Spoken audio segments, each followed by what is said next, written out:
सत साहिब सतगुरुदेव की जय। बंदी छोड़ कबीर साहिब जी की जय। बंदी छोड़ गरीबदास जी महाराज जी की जय। स्वामी राम देवानंद जी गुरु महाराज जी की जय हो।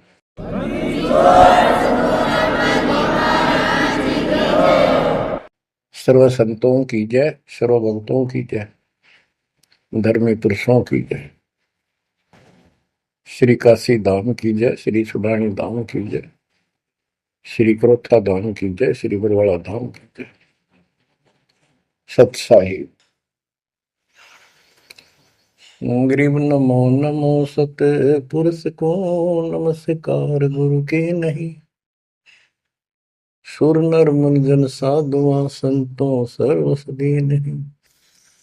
सतगुरु साहेब संत सब दंडोतम प्रणाम।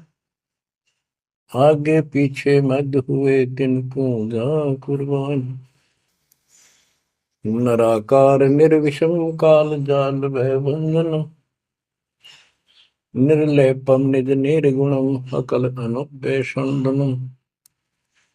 सोहम सुरति समापतम सकल समाना निर्तल। उज्ज्वल हिरंबर हरदम अम्बे पर्व अथाह वार पार नहीं मध्य तुम। ग्रीव दोष सुमरत सिद्ध होई गणनायक गिरताना। करो अनुग्रह सोई पारस पद परवाना। आदि गणेश मनाओ गणनायक देवन देवा। चरण कमल लाओ आदि अंत करूं सेवा। परम शक्ति संगीत अमृत सिद्धिदाता सोई। अविगत गुण अतीतम सत पुरुष निर्मोही। जगदम्बा जगदीशम मंगल रूप मुरारी। तन मन अर्पों शीसम भक्ति मुक्ति भंडारी। सुर नर मुनि जन ध्यामय ब्रह्मा विष्णु महेशा। शेष सहस मुख गावै पूज्य आदि गणेश। इंद्र कुबेर सरीखा वरुण धर्म राय जावै।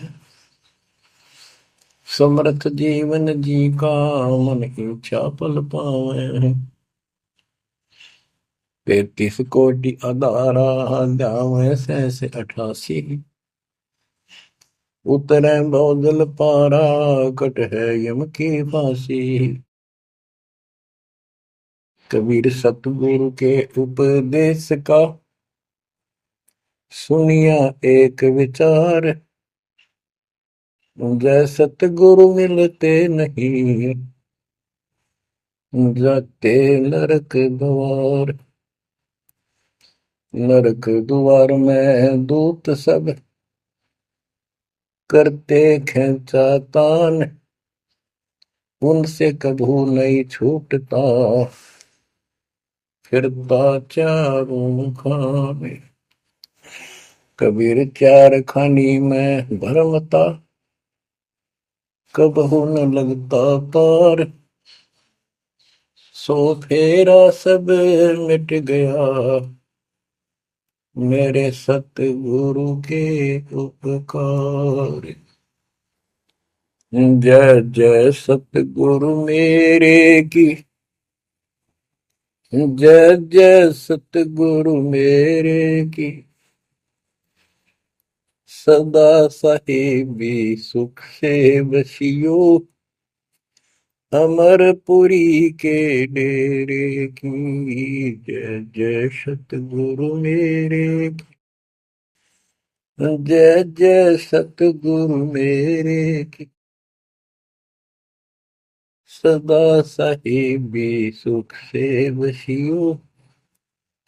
अमरपुरी के डेरे। निर्विकार निर्भय तुही। और सकल वहमा। यदि साधो और सकल वहमा। सब पर तेरी साहिब, सब पर तेरी साहिबी, तुझ पर साहिब ना। निर्विकार निर्भय, निर्विकार निर्भय तू ही, पूर सकल बना। हे जी साधु पूर सकल बना, सब पर तेरी साहिब, सब पर तेरी साहिबी, तुझ पर साहिब ना। निर्विकार निर्भय। परम पिता परमात्मा कबीर परमेश्वर जी की असीम रजा से बच्चों हमें अपने घर का ज्ञान हुआ। काल के लोक के पीड़ा कितनी भयंकर है, इससे डर बना इसका ज्ञान होने से। और सतलोक के सुख की चाह बनी आपको ये सच्चा मार्ग, सच्चा ज्ञान, सच्चा भगवान और सच्ची भक्ति पूर्ण पूर्ण सतगुरु प्राप्त है। अपनी किस्मत को सराहा करो ये बंदी छोड़, उस मालिक के गुण गाया करो। ये परमात्मा हम इतने निकम्मे इंसानों पर आपने कैसे दया कर दी, हम कैसा जुल्म करके आपको छोड़कर इस गंदे लोक में आए। आप कितने दयालु हो। गरीबदास जी कहते सतगुरु आए दया करी, इस गंदे लोक में झांके भी कोई नहीं ऊपर जाने के बाद। गरीबदास जी कहते सतगुरु आए दया करी इसे गंदे लोक में, और उस सुख स्थान को छोड़कर जैसे केशव और कबीर रूप में जब मालिक दोनों रूप धारण करके आपस में चर्चा करते हैं, हमें समझाते हैं। केशव कहता है कहो कबीर क्यों उतरे ऐसे मुल्क मलिन, इसे मलिन लोक में क्यों आए आप। और वो छोड़े हीरे मोती लाल वहां ऐसे सुख सुविधा छोड़े आप। तो कबीर साहब कहते हैं बहुत सागर में आए हैं जीव हमारे लाल, इनके लिए आया गोता मारू स्वर्ग में जा बैठू पाताल, गरीब दास ढूंढता फिर अपने हीरे मोती लाल। देखो सतगुरु आए दया करी ऐसे दीन दयाल, बंदी छोड़ वृत्तास का उसका गुण है। बंदी छोड़ काल के लोक से छुड़वाने वाले और जक्ष अग्नि प्रतपाल, हमारा पालन पोषण धारण पोषण करने वाले वही हैं।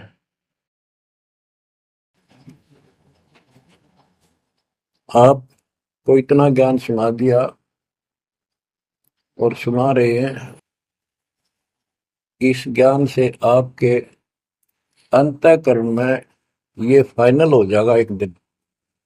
क्योंकि बार बार कोई वस्तु सुनते हैं उसका धीरे धीरे धीरे धीरे असर बनना शुरू होता है। तो बच्चों परमात्मा प्राप्ति के लिए हम बहुत समय से प्रयत्न करते आ रहे हैं, युग बीत गए अपने को युग। अब आपको सरपंगी साक्षी के अंक की वाणी सुनाता हूं, क्योंकि इस अमर वाणी से अमर ग्रंथ से हमारे को ये पता चलेगा कौन सी साधना गलत है, हम किन को संत साधु मानते थे, वो कितने सफल रहे या असफल रहे। गिरिव चुंडित मुंडित भद्रा, मोनि मैल न पावे, दो मर पान ठडे सरी ये दो जक धक्के खावे।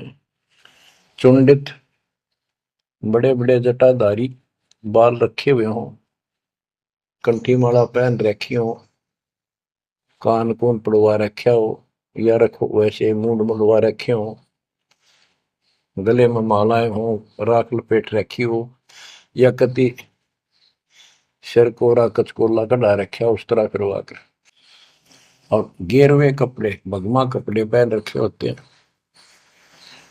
कुछ सुल्फे पीवे और ठंडे स्त्री खड़े होकर तप करते हैं, ठंडे स्त्री बोलते हो। तो कहते हैं गरीब चुंडित मुंडित भद्रा मौनी मैल न पावे। कुछ मौन रखते हैं, ड्रामा करते हैं, ढोंग करते हैं कि साधु बोलता नहीं भाई, 6 साल से मौन बैठा है, और संकेतों से काम करे सारा, बात कहनी हो लिख के दे दे, वैसे संकेत कर दे, पानी पीना है मुंह का हाथ लगा दे। तो ये सिर्फ पाखंड है, भक्तिहीन इंसानों के ये कर्म है। गरीब चुंडित मुंडित भद्रा मोनी मैल ना पावे, धूमर पान ठडेसरी दोजक धक्के खावे। दोजक माने नरक। ये मैल नहीं पावे, सतलोक प्राप्त नहीं कर सकते, ये नरक में धक्के खाएंगे। गरीब योग नहीं यो रोग है, जब लग नाम न चीन, घर घर द्वारे भटकते भेख बिना यकीन। ये योग माने साधना भक्ति नहीं है, ये तो मान बढ़ाई का रोग लगा हुआ है। जब तक सच्चा नाम निज नाम नहीं मिलेगा, सच्ची भक्ति नहीं मिलेगी, ये जन्म मरण का रोग यूं का यूं बना रहेगा। और घर घर द्वारे भटकते भेख बिना यकीन। गिर भेख लिया तो क्या हुआ, जब लग नहीं विवेक, तीन काल निपजे नहीं, नहीं मिटे कर्म रेख। ये भेख लेना होता है, किसी विशेष पंथ में उसकी वेशभूषा ग्रहण कर लेते, दीक्षित माने जाते हैं। जैसे वैष्णो परंपरा के व्यक्ति एक कंठी माला गले में डालते हैं, सफेद बाणा पहनते हैं, तिलक लगाते हैं, बड़ी बड़ी दाढ़ी मूछ रखते हैं, इनको वैष्णो साधु बोलते हैं।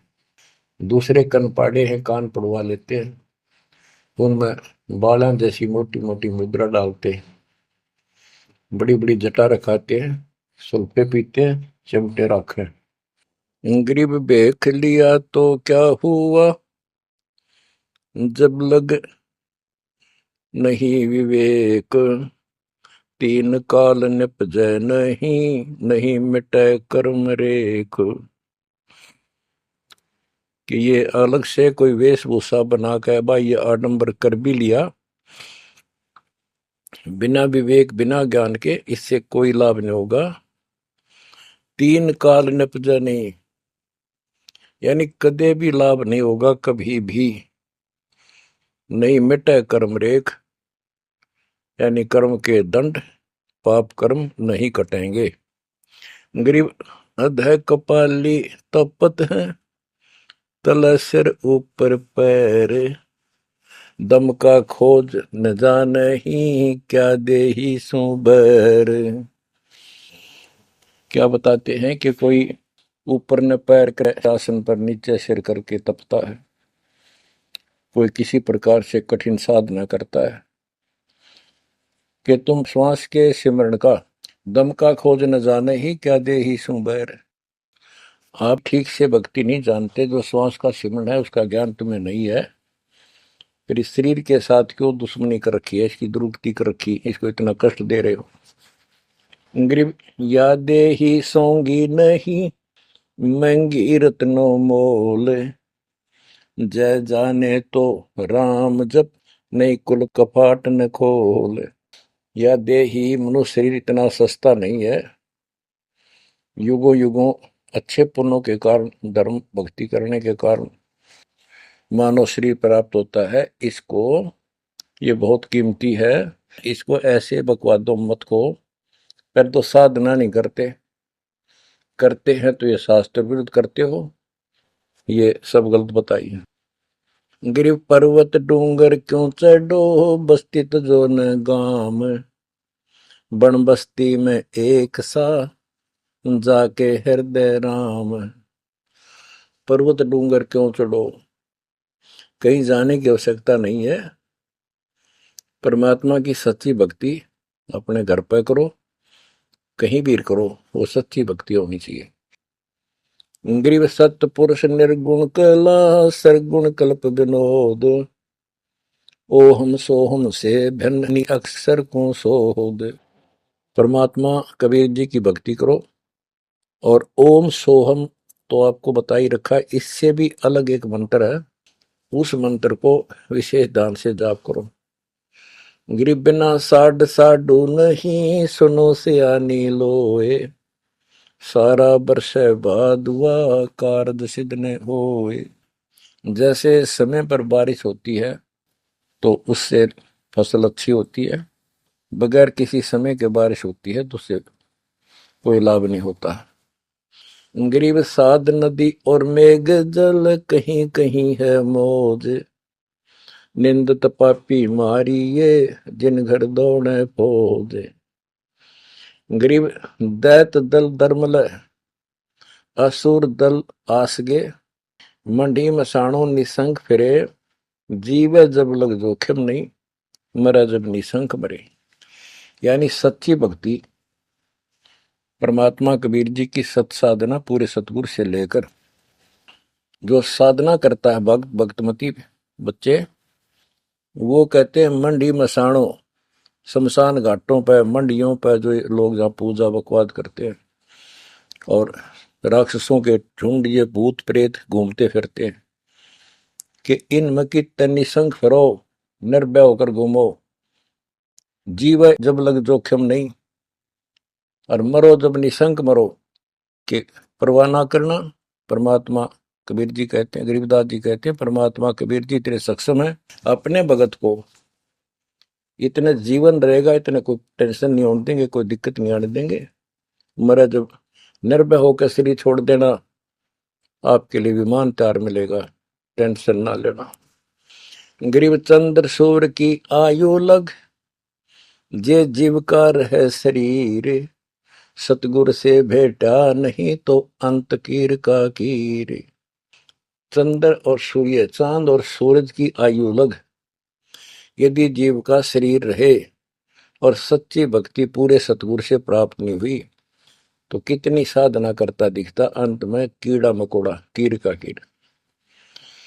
गरीब एक पलक जुग जीवना, जे सतगुरु भेटा होए, रोम रोम तारी लगे सुरति सुहंगम पोए। कि एक पलक यानी कुछ समय के लिए भी सच्चे सतगुरु की आपने संगत सत्संग सुन लिया तो धीरे धीरे आत्मा उसको कैच करती चली जाती है, रुचि बढ़ती चली जाती है और फिर अंत में दीक्षा लेकर अपना कल्याण कराता है। गरीब डेरे डंडे खुश रहो, खुशे लहन मोक्ष, ध्रुव प्रहलाद उधर गए तो डेरे में क्या दोष।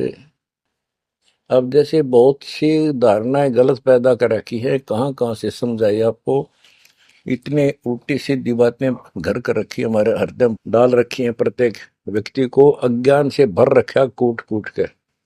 कई कहते हैं कि गृहस्थी पार नहीं हो सकते, बाल ब्रह्मचारी रहो उनकी मुक्ति होगी। गरीबदास जी स्पष्ट करते हैं कि डेरे डंडे खुश रहो, खुसरे लहन मोक्ष। यदि ब्रह्मचर्य का पालन करने मात्र से मोक्ष होता है तो ये हिजड़े तो पहले पार हो जाए, इनका तो कोई दिक्कत को नहीं किसी प्रकार की। फिर कहते हैं ध्रुव पर लाद उधर गए फिर डेरे में क्या दोष। डेरा माने गृहस्थी। ध्रुव 5 साल की आयु में ने कठी साधना की, ये पिछले संस्कारों से ऐसे रिजल्ट मिलते हैं। इनको परमात्मा मिले विष्णु रूप में, इसने राज मांगा, इसको राज मिल गया। इसका भाई उत्तम को राज दे दिया गया था जो इसकी मौसी का बेटा था, और वो किसी लड़ाई में मारा गया। इकलौता पुत्र शेष ध्रुव बच गया उत्तान पात के। तो वो राज जो मां ने कर्म फोड़ के एक भगत को सताकर अपनी बहन को भी सताया था, इस सुरीति ने, जो उत्तम की मां थी। ध्रुव का भाई उत्तम था, मौसी का बेटा। तो उसने इतने कर्म खराब किए, अपनी बहन को सताया, ध्रुव भगत को तंग किया, उसका लात मारी, धक्के मारे, अपने बेटे को राज दिलाया। परमात्मा की लीला देखो, उत्तम युद्ध में मारा गया ध्रुव को फिर वो राज मिला। ध्रुव की अपनी भी शादी हो चुकी थी और उत्तम वाली पत्नी भी ध्रुव के साथ लगाई गई। तो कहने का भाव ये है, बकवाद नहीं चले, वे विचार परमात्मा को कति पसंद नहीं। पर शादी विवाह कभी मना नहीं किया। ब्रह्मा विष्णु महेश तीनों शादीशुदा, और इनके उपासक को ब्रह्मचारी रहना चाहिए। अच्छी बात है, बकवाद नहीं करनी चाहिए, लेकिन ये एक गलत धारणा बढ़ाना अच्छी बात नहीं। डेरे डंडे खुसरो हो, खुसरे लहन मोक्ष, दरु प्रहलाद उधर गए तो डेरे में क्या दोष। प्रहलाद को 10 साल की उम्र में भगवान प्राप्ति हुई थी, यानी नरसिंह रूप धारण करके परमात्मा उसके दिए आए और उसके बाप राक्षस को मारा, प्रहलाद को राज दिया। प्रहलाद का विवाह हुआ, प्रहलाद का पुत्र बैलोचन हुआ और बैलोचन के राजा बलि हुए। जो प्रहलाद का पोता था राजा बलि, जिसने 100 अश्वमेघ यज्ञ की और परमात्मा बावना बनकर आए और उसका वो यज्ञ खंड किया, पाताल का राज दिया। तो कहने का भाव ये है कि जब तुम मानते हो ध्रुव और प्रहलाद पार हो गए, तो जब ये पार हो गए तो गृहस्थी में क्या दिक्कत है। यदि जिस तरह ये लोग दिखावा करते हैं, जंगल में चले गए तपस्या करते हैं, एक टांग पर खड़े हैं, कोई ऊपर न पैर करके तपस्या कर रहा है, कोई 5 धूणी ला रहा है, कोई पानी में खड़ा है, अगर ऐसे ही भगवान प्राप्ति हो तो 12 नंबर तक कभी ना गृहस्थियों का। जबकि साधना थी यही थी, डेरा डंडे खुश रहो, अपने घर रहो, भक्ति करो, धंधा करो, निर्वाह करो, निर्वाह के लिए काम करो। जैसे गीता अध्याय 3 श्लोक 9 में कहा है कि अर्जुन, यदि तू एक स्थान पर बैठ कर भक्ति करेगा तो तेरा निर्वाह कैसे चलेगा। कर्म सन्यासी की बजाय कर्म योगी बन, काम भी कर, राम भी रट। 8वें अध्याय के 7वें श्लोक में कहा कि तू युद्ध भी कर और मेरी भक्ति भी कर। यानी काम, युद्ध से कठिन तो काम होता ही नहीं। तो यह बताते हैं, और गरीब गाड़ी बाहो घर रहो, खेती करो खुशहाल, साईं सिर पर राखिए तो सही भक्त हर लाल। गरीब डेरे डंडे खुसरो हो, खुसरे लहन मोक्ष, ध्रुव प्रहलाद उधर गए तो डेरे में क्या दोष।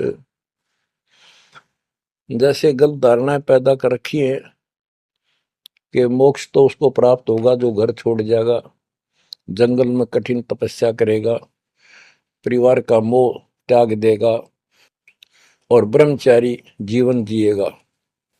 तो यहां गरीबदास जी स्पष्ट करते हैं कि डेरे डंडे खुश रहो, ये खुश रे लहे ना मोक्ष, अपने घर पर रहो आराम से। यदि ब्रह्मचर्य का पालन करने मात्र से और जंगल में बैठ जाने से मोक्ष होता है, तो ये खुसरे इजड़े तो सारे पार हो जा। नहीं, ऐसा नहीं है। आप मानते हो ध्रुव पार हो गया, आप मानते हो प्रहलाद पार हो गया। ध्रुव 5 साल की उम्र में भक्ति के लिए निकला, कठिन साधना की, उनका विश्वास देखकर भगवान ने उनको दर्शन दिए। ध्रुव को राज की चाह थी और कुछ नहीं मांगा था, क्योंकि कारण क्या था, उत्तान पात राजा था और ध्रुव की माँ उसकी पत्नी थी, यानी राजा की रानी थी। उसको कोई संतान नहीं हुई, वृद्धावस्था हो गई थी, आधे से ज्यादा उम्र हो गई थी। तो उसकी ध्रुव की माँ सुनीति थी। सुनीति ने अपने घर जाके अपने माता पिता से अपनी छोटी बहन सुनीति राजा के लिए मांगा। कारण ये था कि एक दिन नारद जी आए, नारद जी ने बताया उस सुनीति को, ध्रुव की माँ को, कि राजा दूसरी शादी करे, उसके बाद आपको पुत्र पहले होगा, उसको बाद में होगा, वैसे संतान नहीं होगी, यह संयोग है। रानी ने राजा को मनाया, अपने घर वालों से रिक्वेस्ट करी, आखिर में उस लड़की छोटी बहन को राजा के शादी करवा दी। अब सुरीति ने ये ईर्ष्या होगी कि मेरी बहन ने मेरा जीवन बर्बाद कर दिया, एक बूढ़े का ब्याह करवा दिया मेरा, मैं किसी राजा के शादी होती, स्वतंत्र रहती। जब विवाह करके राजा आ रहा था सीमा के ऊपर, कहा यहाँ लेके आ रहा था अपनी सुरीति सेकंड पत्नी को, राज की सीमा पर जाके रथ रुकवा लिया और बोली वो सुरीति मेरी कंडीशन है, ये मानोगे तो मैं आगे कदम रखूंगी, नहीं मैं तेरे साथ नहीं जाऊंगी। राजा ने पूछा क्या बात है, कि जो मेरी बहन है उसको निकाला दे दे, उसको अलग रखेगा, उसको खाने का भी माप तोल के देना होगा, दुहागन करेगा। इसमें काफी कंडीशन होती है, दुहागन के लिए अलग से मकान बनाया जाएगा। राजा ने मान लिया। और दूसरे ये होगा कि जो मेरा पुत्र होगा उसको राज मिले, मेरी बहन के पुत्र को राज न मिले। इस तरह की शर्त सारी राजा ने मान ली। आगे फिर पहले ध्रुव हुआ। ध्रुव जब उत्पन्न हुआ उस समय माँ वैराग्य में थी, घर से अलग दूसरी जगह रखा हुआ था। और ये बहुत लंबी कहानी है, इतना यहाँ नहीं बता पाऊंगा। तो उत्तम को राज दे दिया, ध्रुव को धिक्कार दिया, भगा दिया उसकी माँ ने। तो ये लंबी कहानी है, यहाँ इतना समय नहीं मैं आपको बता पाऊंगा। तो ध्रुव परमात्मा से राज लेने के लिए माँ से पूछा ध्रुव ने, माँ उत्तम को राज किसने दिया? बेटा भगवान देता है, परमात्मा ने दिया, उसके भाग में लिख दिया, तेरे भाग में नहीं है। तो ध्रुव बोला मैं भगवान से राज लूंगा। यूं कहकर छोड़ कर चल पड़ा। 6 महीने तक एक पैर पे खड़ा होकर, या जैसे भी तपस्या खूब की, जाप किया। पिछले संस्कार से होता ही है वैसे, तब तो दुनिया करती है। पिछले युगों का बहुत संस्कार भक्ति करते करते आए हुए थे, और वो काफी संग्रहित थी, उसके प्रतिफल में मालिक ने उनको ऐसा कुछ कर दिया। परमात्मा प्रकट हुए, बोले भाई क्या मांगता है बोलो। मुझे राज चाहिए भगवान, मुझे राज दो। ठीक है, राज दे दिया कि पहले तो यहाँ कर, फिर तुझे ऊपर एक अलग अलग से ब्रह्मांड बना के, तुझे अलग से नगरी बना के दूंगा द्वीप। ध्रुव प्रहलाद वापस आ गया। उधर से ये दोनों बड़े हो गए, उत्तम भी और ध्रुव भी। उत्तम का विवाह भी हो गया, ध्रुव का विवाह भी हो गया। उत्तम मारा गया एक राजा से युद्ध होने से, तो राज भी ध्रुव को मिल गया, और उत्तम वाली जो पत्नी थी वो भी ध्रुव के साथ लगाई गई। तो कहने का भाव ये है, गरीब डेरे डंडे खुश रहो, खुश रे लेना मोक्ष, ध्रुव प्रहलाद उधर गए तो डेरे में क्या दोष। जैसे ध्रुव ने शादी कराई, ध्रुव की भी संतान हुई, और आपके तो ये पार हुआ, तो ये डेरे में था, घर में था, गृहस्थी में था, तो पार हुआ। तो भी पार हुआ, कितना पार हुआ? वो पार होना अलग अलग स्टेजेस है। एक तो स्वर्ग तक पहुंच गया, पार हो गया। ये स्वर्ग तक पहुंचने को पार मानते थे। और प्रहलाद प्रहलाद भगत की 10 साल की उम्र में परमात्मा मिले, नरसिंह रूप धारण करके उसकी रक्षा की। उसके बाप राक्षस को मारा, प्रहलाद को राज्य दिया, और उसने शादी कराई प्रहलाद ने बड़ा होकर के। उसके एक पुत्र हुआ बैलोचन, और बैलोचन का पुत्र हुआ राजा बलि, यानी प्रहलाद का पोता राजा बलि था, जिसने 100 अश्वमेघ यज्ञ की थी। और भगवान बावना रूप धारण करके उसकी 100वीं यज्ञ को खंड कराने के लिए गए थे। तो कहने का भाव ये है कि गरीबदास जी कहते डेरे डांडे खुश रहो, खुश रे लेना मोक्ष, ध्रुव प्रहलाद उधर गए, यानी इनका उद्धार हो गया। कितना हो गया वो उस भक्ति से पर निर्भर करता है। तो इस गृहस्थी में क्या दोष। बच्चों ये वाणियां कैप्सूल रूप में बना रखी है, जैसे पुड़िया होती है। इस एक पंक्ति में बहुत बड़ी कथा इसके अंदर भर रखी है। ये सुनाता हूं। गरीब ज्ञानी को सतगुरु मैंने खोजी दिन ताड़, सिर पर सत कबीर है, उड़ी भरम की बाढ़। हमारी ये भरम की बाढ़ हमारी सब शंकाएं समाप्त कर दी कबीर भगवान के अमृत ज्ञान। कबीर और ज्ञान सब ज्ञान ली, कबीर ज्ञान सो ज्ञान, जैसे गोला तोब का करता चले मैदान। गरीब दत्ता जी आगू मेले, दक्षिण बीच दयाल, सूखा खूंट हरा हुआ, ऐसे दीन दयाल। दत्ता जी आगू मिले, दक्षिण बीच दयाल, सूखा खूंट हरा हुआ, ऐसे दीन दयाल। एक दत्ता तथा जिया नाम के दो ब्राह्मण भाई थे। इनको तत्वा जीवा भी कहते हैं। ये अपनी देसी भाषा में गरीबदास जी ने दत्ता जिया का है। ये गुजरात स्टेट के अंदर एक भरूच शहर है, भरूच, समुद्र के किनारे पर। और उससे 12 किलोमीटर दूर एक मंगलेश्वर गांव है। हम खुद देख कर आए थे उसको, उस स्थान पर। कई भगत थे मेरे साथ। तो मंगलेश्वर गांव के पास एक शुक्ल तीर्थ नाम का गांव हुआ करता था, जिसमें जिया और दत्ता, ये दो ब्राह्मण भाई भी रहते थे। वो सारा ब्राह्मणों का ही गांव था। वो आसपास गांव में जाके पंडिताई किया करते थे। दत्ता और जिया बहुत ही परमात्मा के चाहने वाले थे। वो सत्संग सुनने जाया करते थे। जहां भी किसी साधु संत का सत्संग होता था तो सभी ये कहते थे अभी मोक्ष के लिए पूर्ण सतगुरु की आवश्यकता होती है। गुरु बिन मोक्ष नहीं होगा, गुरु बिन सच्चा ज्ञान भी नहीं होगा। जहां भी जाते थे वो मंडलेश्वर प्रवक्ता एक ही बात बताते थे। तो जीवा और तत्वा ने दोनों भाइयों ने विचार किया कि भाई जहां भी हम सत्संग जिसका सुनते हैं वही हमें तो बहुत पूर्ण गुरु लगे। जिसके विचार सुनते हैं वो उससे भी अच्छा लगता है। और पूरे गुरु बिना बात नहीं बने, मोक्ष नहीं हो। ये तो असंग जन्म हमने जन्मते और मरत्या को होगी।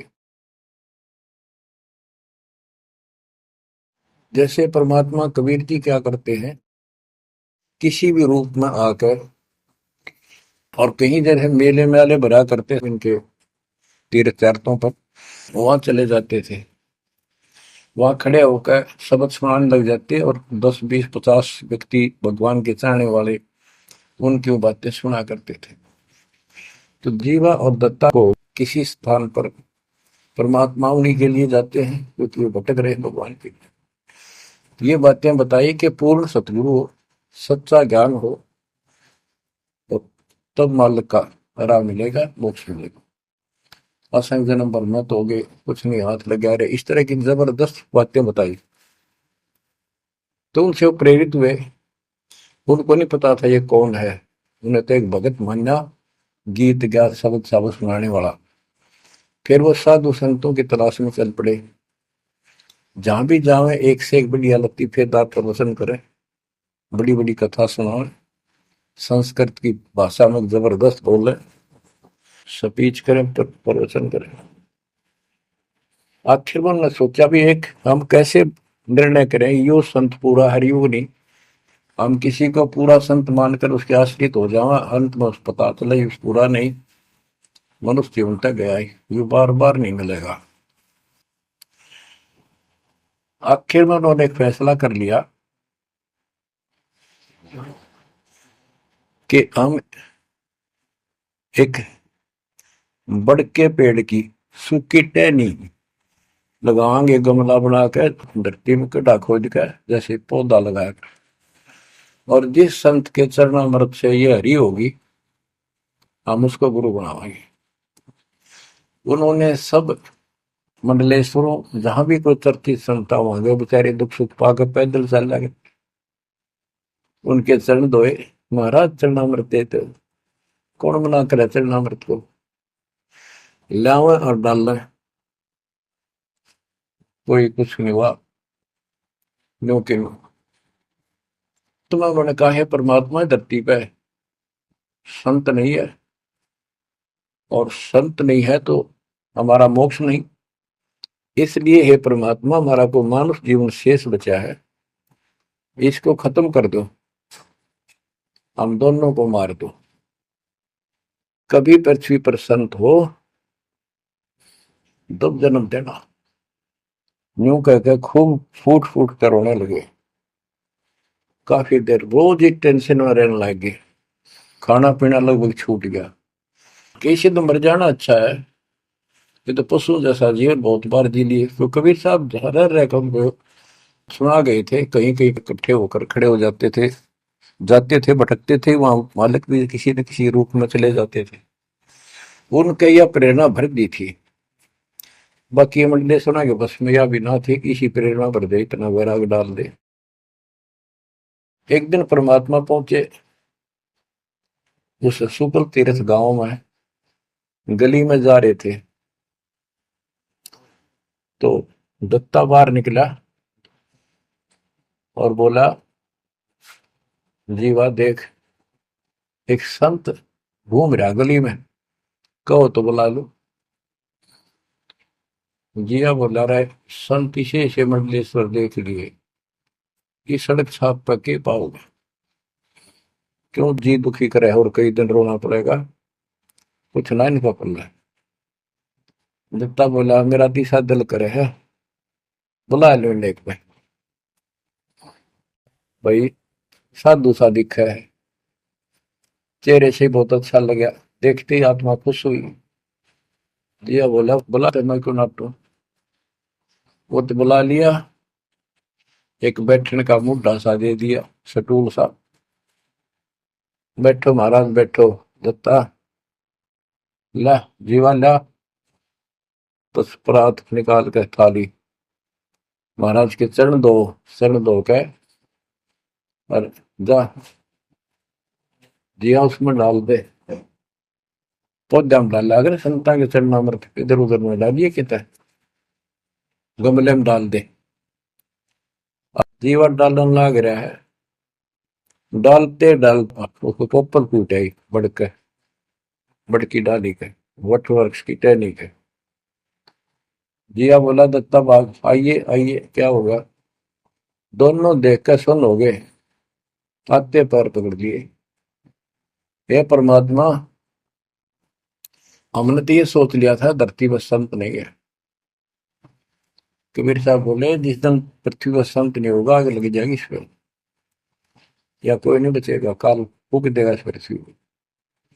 ये मालिक आप पहले क्यों ना आए, हम तो बहुत भटक लिए थे, हम तो सोच लिया था धरती में कोई संत नहीं, और हम तो मरा हो भूखे पैसे रह के, कति ना जीण के रहे थे ना मरण के। तो परमात्मा से काफी लिपट के, सीने के लग के, कभी चरणों में गिर के, और सौ शुक्र मनाओ, हे परमात्मा पहले क्यों नहीं आए, हम तो हमारे लिए कति सारे घूम लिए मंडलेश्वरों के, किसी के पास कुछ नहीं पाया। परमात्मा बोले, बच्चों ये संत की पहचान नहीं थी जो तुम कर रहे थे, ये सिद्ध भी कर दे थोड़ी बहुत, संस्कार जादूगर कर देते हैं, हथेड़ी में गेहूं हरे कर देते हैं, ये कोई पहचान थोड़ी तुमने ये क्या तरीका अपनाया था। संत की पहचान ज्ञान से होती है, समाधान से होती है। और मैं पहले भी आ सकता था, लेकिन आपका कति विश्वास नहीं रहा हो, मेरे में कति विश्वास नहीं बनना था, क्योंकि मैं तो आपके हिसाब लग रहा हूं जैसे आंधड़िया फिरनिया मांगड़िया खड़िया, और वो मंडलेश्वर जिसके लाखों हजारों बड़े बड़े सेठ साहूकार शिष्य।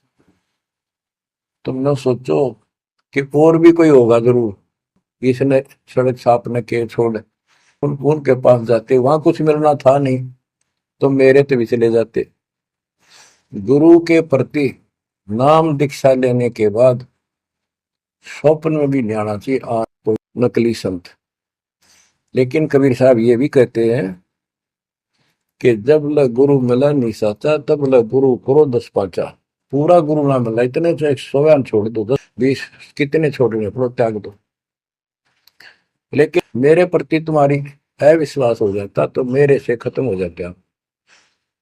इसलिए मैं लास्ट में आया हूं, तुम्हारी सारी फड़क निकल ली। तुम कभी थक कर और छक कर बैठ चुके थे कि कोई कितना कुछ नहीं किसी के पास। ये सिद्धि भी कोई ना लिए पास, ये बनने इनकी फेल कर दी ना, कोई इनको चमत्कार भी कर दे उतारे लिए। इसलिए फेल करी कि ये पहचान संत की नहीं होती। लेकिन तुम मेरे पिछले संस्कारी थे, इसलिए मैं काल के मुंह में तुम्हें नहीं जान दे सकता। एक भक्ति करो। अब उन्होंने सब वो बकवाद पूजाएं जो यजमान बना रखे थे वो छोड़ दिए। कोई किसी का झाड़े झूड़े लाना या किसी के मृत्यु पे, जन्म होने पर किसी का नहीं ले जाना छोड़ दिया। सत साधना करने लगे, जमीन थी अपना खेती करें और परमात्मा की कृपा से बढ़िया गुजारा हो गया। ब्राह्मणों को इस बात की ईर्षा होगी, इन्होंने तो धर्म बदल लिया और हमारी सब क्रियाएं छोड़ दी, स्कूल को जाति से घेर दिया, निकाल दिया। फिर क्या होता है, चलो निकाल ले, रो जाती तो कोई फर्क नहीं पड़ता। उन्हें तो अपना कमा के खाना था और भक्ति करनी थी, मोह पाना था। एक का लड़का था, एक का लड़की थी, दोनों भैया जवान हुए। ब्राह्मणों को यहाँ शादी के लिए जावे, रिश्ते के लिए लड़की का सब मना कर दिए, तुम तो जाति बहिष्कृत हो, हम तुम्हारी कन्या का वहां नहीं लेंगे, रिश्ता नहीं देंगे। दोनों टेंशन में आ गए। कबीर साहब बोले ऐसे करो, तुम ये अफवाह फैला दो कि भाई जीवा का लड़का और दत्ता के लड़के की शादी कराएंगे उस दिन, और तक हमारे बच्चा ने उठता नहीं, हमने तो आपस में ब्याह करना पड़ेगा इनका। ये सारा सुरसराट फैला दिया, पंडितों की पंचायत हुई। उन्होंने कहा भाई, विचार किया कि ये तो निकम्मे होंगे सो होंगे, फिर बच्चों का क्या दोष है, बच्चा नाम ब्याह होंगे भाई, ये तो जुल्म होगा, कति दिन भ्रष्ट हो जाएगा, बाण भाई का ब्याह कदे हुआ करे रह, कति दुनिया थूकेगी हमारे गांव के गांव को। पंचायत होने के बाद 10-20 आदमी आए, इन्होंने बोले भाई सुन दो, यू कदम उठाओगे तुम, यह बेटी हमारी है, बेटा हमारा है, हम इनका रिश्ता करेंगे। दोनों का रिश्ता हो गया। परमात्मा बोले देखा बेटा, मांग लेगी ना फटकड़ी, रंग भी आया चोखा, हो गया, ब्याह भी हो गया और सारे काम हो गए, टेंशन ना लो। तो बच्चों, मुश्किल से आसान करेगा आन के, एक केसो बंजारा उतरा जान के। तो कहते हैं ऐसे कोई दिक्कत आओगी तो मालिक 100 समाधान निकालेगा, पर निकालेगा तब जब आप उसके प्रति पूर्ण रूप से समर्पित हो जाओगे। गरीब आसन अचल कबीर का, सबका सतगुरु एक, ब्रह्मंड इक्कीसों समझ ले, या धूमे के सिरेख। कि 21 ब्रह्मांड को देख ले, ये धूमे के सिरेख यानी कति नासवान, बिल्कुल अस्थायी, इनका कोई अस्तित्व नहीं है। अब साइंस ने ये सिद्ध कर दिया, साइंटिस्टों ने, खगोल भूगोल के जानने वालों ने, खगोल भूगोल के जानने वालों ने ये सिद्ध कर दिया है, पृथ्वी भी घूमती है, सारे लोग घूमते हैं, यहां तक भी सिद्ध हो गया कि सूर्य भी चला है, लेकिन पूरे ब्रह्मांड के साथ चलने से इसका पता नहीं लग रहा, ये घूमते हैं। कहने का भाव ये सारे ऐसे लटके हुए हैं जैसे पतंग। गरीबदास जी ने कहा सर्वलोक ऐसे है जैसे पतंग आकाश में लटके पड़े हैं, और जिस दिन भी इसका अंत होगा, सारे एक दूसरे से टकरा टकरा कर आग लग जाएगी, या कोई ठीक ठिकाना नहीं है। अब क्या बताते हैं परमात्मा, गरीबदास जी बता अपने भगवान के बारे में, गरीब आसन अचल कबीर का, सबका सतगुरु एक, ब्रह्मंड इक्कीसों समझ ले, या धूमे के सिरेख। 21 ब्रह्मांड को से सब नासवान धूमे के साथ धूसी उठी है, नथिंग एल्स। बच्चों इस शरीर में देखो अपने ना, ये कितना सुंदर लगे, हर कितना अच्छा, कितना प्यारा। हरकत ही खूब, एक्सरसाइज इसमें करा, कुश्ती इसमें करा, छलांग इसमें लगा ला। यह मालिक की कृपा से सारा कुछ हो रहा है, उसने इसमें शक्ति दे रखी है। और जरा सी उग चुक हो जा, हाथ ना उठा आदमी का, अदरंग मार जब वो पहलवान। तो परमात्मा कहते हैं इस कच्चे शरीर में इतना मत भूल है, भगवान को ना भूल है। ये लोक अच्छा नहीं है, या कोई भी ठीक नहीं है, या जो दिखाई देता है सब नाशवान है। गरीबदास कहते दृष्टि प्लस फना है धर्म बर कैलाश, या कृत्रिमवादी झूठ है बनावटी, ये सारा बनावटी है। सुरत समो श्वास, कृत्रिमबाजी, ये बनावटी लोग हैं सारे। जैसे करने नो दीदार में प्यारा है, एक शब्द है संत परमात्मा कबीर साहब का। उसमें बताया है कि आदि माया की नी चतुराई, और झूठी बाजी पिंड रचाई, ताका प्रतिबिंब डारा है। सतलोक की जो व्यवस्था ऐसी ही है, उसमें बहुत द्वीप है, और ऐसे ही मानव स्त्री पुरुष शरीर है, लेकिन वो अमर है, ये नासवान है। ये समझो मिट्टी के, और वो स्टेनलेस स्टील के, सोने के। वहां का जो शरीर है वो अमर है, वहां के देवता रूप हम सब देव देवी रूप हो जाते हैं वहां पर, लेकिन इस भक्ति के शक्ति से होते हैं। तो उसकी नकल कर रखे आप, टोटली नकल। ये शरीर कितना सुंदर लगा आपका, मृत्यु के बाद इसको फूकते हैं ना, 1 किलो राख हो जाती है। और ये देखो क्या था ये बच्चों, क्या बताया जा रहा है, यहाँ का सब सब व्यवस्था कति नकली और नाशवान है। चारों वेदों का ज्ञान नकली, जिनको हम भगवान मानते थे वो भगवान नकली। हमारे को कति मूर्ख बनाकर रख रखा है, हमारी ऐसी स्थिति थी आज के दिन। आप इसने मानो चाहे ना मानियो, 100 की 100 साची है। हमारे बस की बात नहीं, ये याद तो रखनी पड़ेगी आपने, आपका बस का भी नहीं है कि इसने इस मन हटा लो। इसके मन हटाने की विधि हमारे पास है। इस ज्ञान को जरूर सुनते रहो, 100 काम छोड़ कर सुनो जब तक दाता ने रजा कर रखी है। ये आपको अंदर से मांझ देगा आत्मा न कति, आत्मा को इतनी प्रबल कर देगा ना, कति अटक खड़ी हो जाएगी उस मन के साथ। एक दिन इसका डट का मुकाबला करेगी, तजब्बा हाथ खड़े कर दे है यार, मन डरा दे इसने, नो हो जाएगा, काम छोड़ देगा, औरत को नहीं नो हो जाएगा, नुकसान हो जाएगा। इस ज्ञान से इतनी मजबूत हो जाए कि होने दे जो होगा, और मरे गए तो फिर यू काम लग के चट पाएंगे। ज्ञान बिना बात नहीं बना करती। गोरख से ज्ञानी गणे, दुनिया ज्ञान बढ़ताती फिर है, और बहुत सी छोटी छोटी बातों से प्रसिद्धि पता नहीं कौन पाले हैं। कोई कहते बड़ा बाल ब्रह्मचारी है, उसी से उसकी महिमा होगी। गोरख से ज्ञानी गणे सुख दे जति जिहान, और सीता सी वो बारी संत दूर स्थान। इस ज्ञान को सुनते रहो, और फिर यह भक्ति जो दे रखी, ये आपकी आत्मा को इतना प्रबल कर देंगी, ताकतवर बना देंगी, रेसलर। जब वक्त आओगे यहाँ से जाने का, इस मन में पटक देगी ठाक है, और सब मोह ममता से मन एकदम हट जाएगा, पट जाएगा। हटा नहीं, हटाए नहीं हटता है इस ज्ञान से और इस भक्ति की ताकत से। तब पीछा छूटेगा आपका, कहते बात बना, इस बात नहीं बना करते, काम नहीं बनेगा। या सब कुछ झूठा।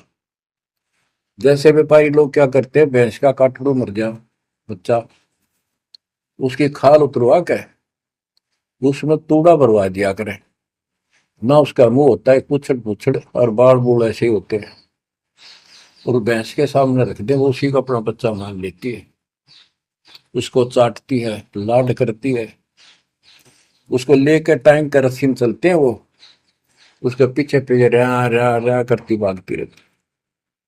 इतना दिमाग है उसके अंदर। आज अपने अंदर इतना दिमाग छोड़ रखा काल ने, जैसे या कोई इंजीनियर बना रहो चाहे साइंटिस्ट बना बैठा रहो, और कितना है कुछ बातें बनाने वाला एजुकेटेड समझ ले।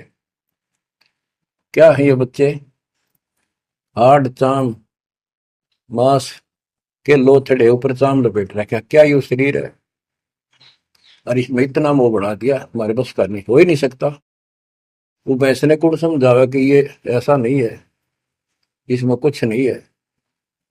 कोई बात नहीं, आप इस ज्ञान न सुनते रहो, आपको भी और इस सारे के सारे परिवार को भी परमात्मा वहां ले आओगा। धीरे धीरे धीरे धीरे आप पर रंग कट जाएगी, किसा सही हो किसा भी हो। तो ये शरीर जो है ना, परमात्मा की कृपा से आपको एक दिन एहसास हो जाएगा कि यहां से तो जाना पड़ेगा। और बच्चों ने भी दीक्षा ले ली, सत्य राह पकड़ गई, क्योंकि हमारा लाइन पाना कठिन था, बच्चों का तो बहुत आसान हो गया। तो माता पिता से ही राह पर चल रही है, लग जाएंगे कि ये तो जन्म से ही इस मार्ग पर चल रहे, इनकी तो मुक्ति गारंटीड है। और है आपकी भी, आप डर रहो कि संसार की व्यवस्था से पूरी तरह परिचित हो जाओ। दृष्टि पड़े सो धोखा रे, खंड पिंड ब्रह्मांड चलेंगे, फिर नहीं रसी लोकारे, फिर नहीं रसी लोकारे। तो गरीबदास जी जब ये वाणी लिखवाया करते, ऐसे बोल बोल के लिखवाया करते जैसे दास बोल रहे हैं। एक तो इसमें लिखने वाले को टाइम मिल जाता, और उनकी आंखों से आंसू निकलते थे कि देखिए किसे मूर्ख बना रखे, आप पर काल में जुल्म कर रखा है परमात्मा के बच्चों के साथ। दृष्टि पड़े सो धोखा रे, खंड पिंड ब्रह्मांड चलेंगे, फिर नहीं रहसी लोकारे, फिर नहीं रहसी लोकारे। रजगुण ब्रह्मा तम गुण शंकर, सतगुण विष्णु कहावरे, चौथे पद का वेद न्यारा, कोई बिरला साधु पावे। बच्चों कितना क्लियर ज्ञान, ये सूक्ष्म वेद है, वेद। जैसे मार्कंडे पुराण में आपको दिखाया, रजगुण ब्रह्मा, सतगुण विष्णु, तमगुण शिव, ये तीन प्रधान शक्ति हैं काल की। और यही तीन गुण है, यही तीन देवता है। कबीर साहब ने सूक्ष्म वेद में कहा है, गुण तीनों की भक्ति में भरम पड़ो संसार, कह कबीर निज नाम बना, कैसे उतरो पार। तीन गुणों का मतलब, तीन देव की जो करते भक्ति, उनके कबू ना हो मुक्ति। बता सीधी इस बात ने कोई कह को पर विश्वास होता अपने। अब तो इतने प्रमाण धर दिए ठाक है, इस मन ने गुंजाइश नहीं छोड़ी मन को कि ये बकवाद कर दे झूठ से, या आपकी किस्मत जोर करनी कि आपने इसको ध्यान से सुन लिया, समझ में आ गई। रजगुण ब्रह्मा, सतगुण विष्णु, तम गुण शिव जी, स्पष्ट कर दिया गरीबदास। और चौथे पद का इनका पिता चौथा, इन अपने पिता का भी नहीं पता आज तक,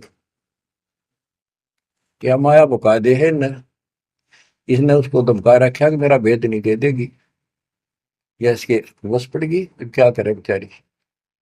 ऐसे औरत को ऐसे दबा कर रखा जाता, और उस प्रधान है आपने, इसी कारण से।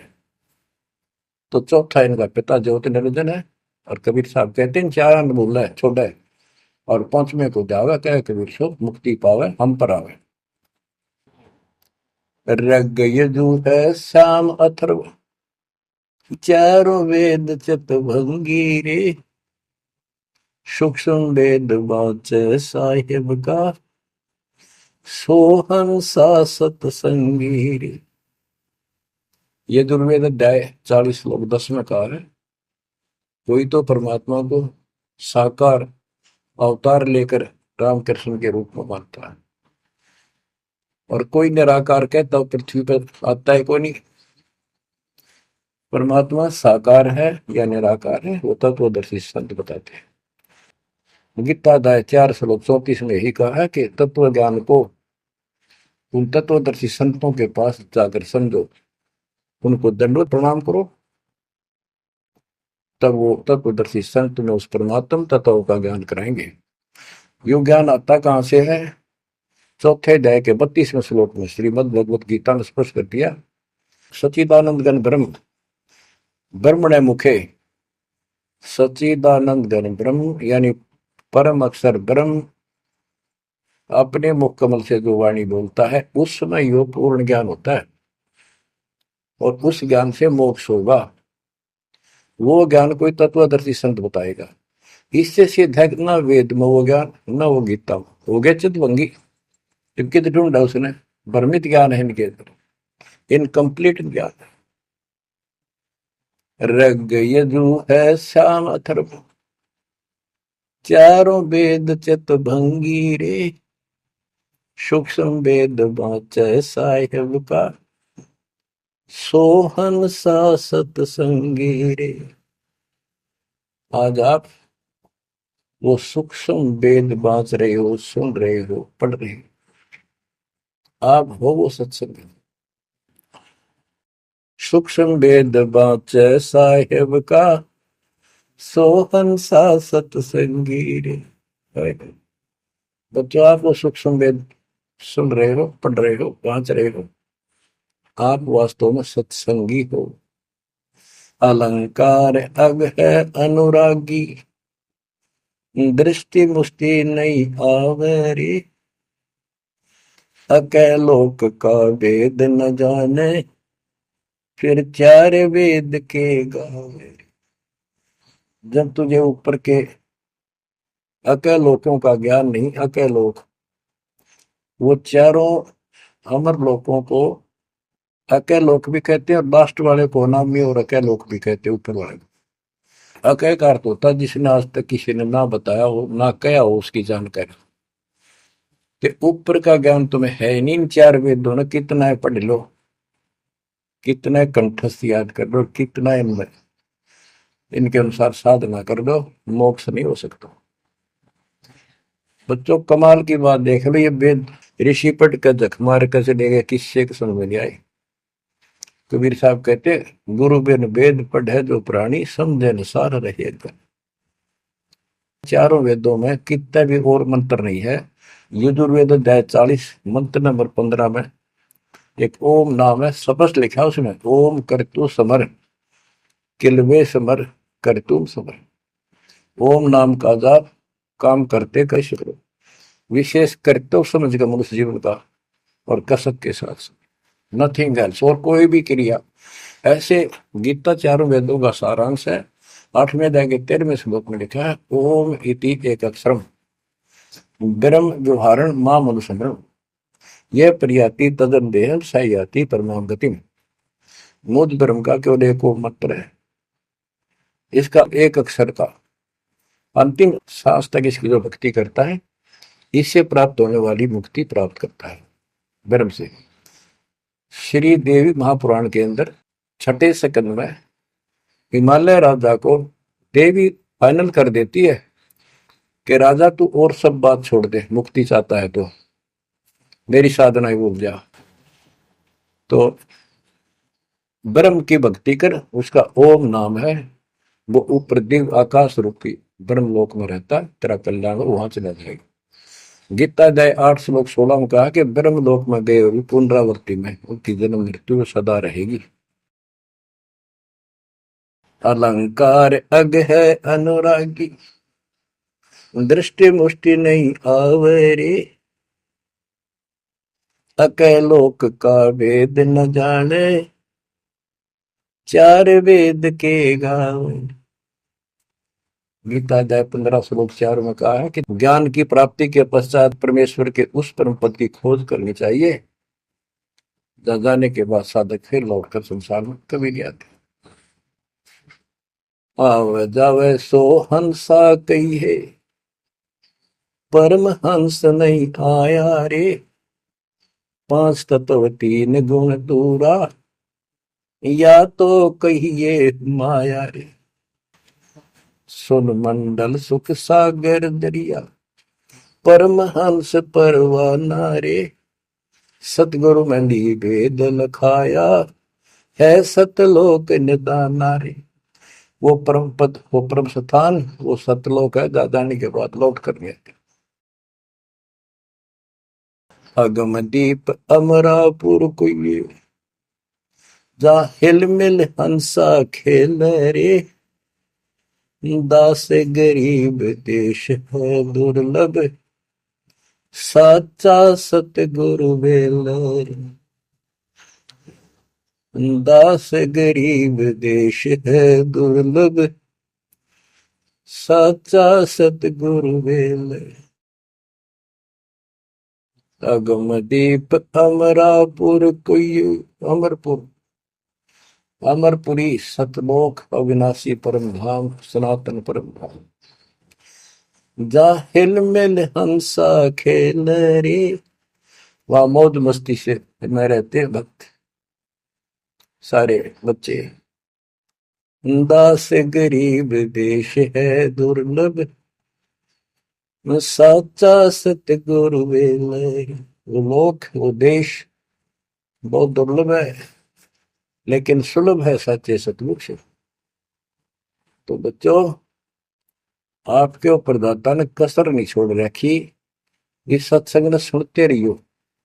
इसके या थोड़े दिन की रजा घड़ी नहीं हुआ करती, काल में सुहान देनी आप अच्छी तरह ठीक से विचार करने बैठ के।